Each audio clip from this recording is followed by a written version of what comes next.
Ce vendredi 12 mai se tenaient au cimetière du Montparnasse les obsèques de l'ancien ministre Georges Kiegemann, décédé mardi dernier à l'âge de 90 ans. Un triste événement auquel ont assisté Fanny Ardant et Isabelle Huppert, auprès de la famille du défunt avocat pénaliste. De nombreuses personnalités étaient présentes ce vendredi 12 mai 2023 au cimetière du Montparnasse dans le 14e arrondissement de Paris pour les obsèques de l'avocat pénaliste, ancien ministre et grand officier de la Légion d'honneur Georges Kiegemann, décédé ce mardi à l'âge de 90 ans. Parmi celles-ci, les célèbres actrices Fanny Ardant et Isabelle Huppert.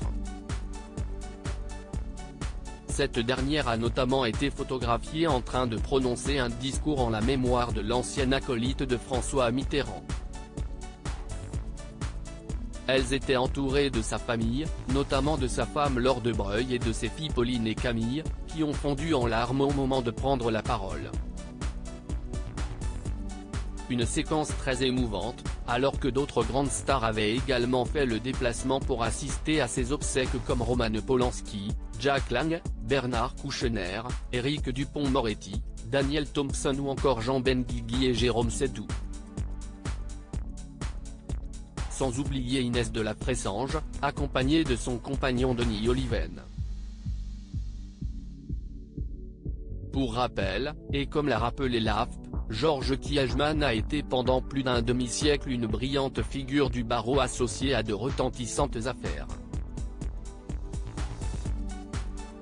Se définissant comme social-démocrate, ses sympathies politiques allaient aux thèses de Pierre Mendès France et son modèle dans la profession était Maurice Garçon, un homme froid et sec. Élégant dans ses costumes croisés très stricts, il se reconnaissait une certaine clairvoyance et des qualités de bon débatteur. Ceux qui ne l'aimaient pas moquaient son besoin pathologique de séduire. Il avait une éloquence folle et une ironie mordante, disait récemment l'avocat Richard Malka, l'un de ses anciens assistants qui était également présent à ses obsèques ce vendredi. Il était fulgurant et implacable. Il réduisait son vis-à-vis en confetti.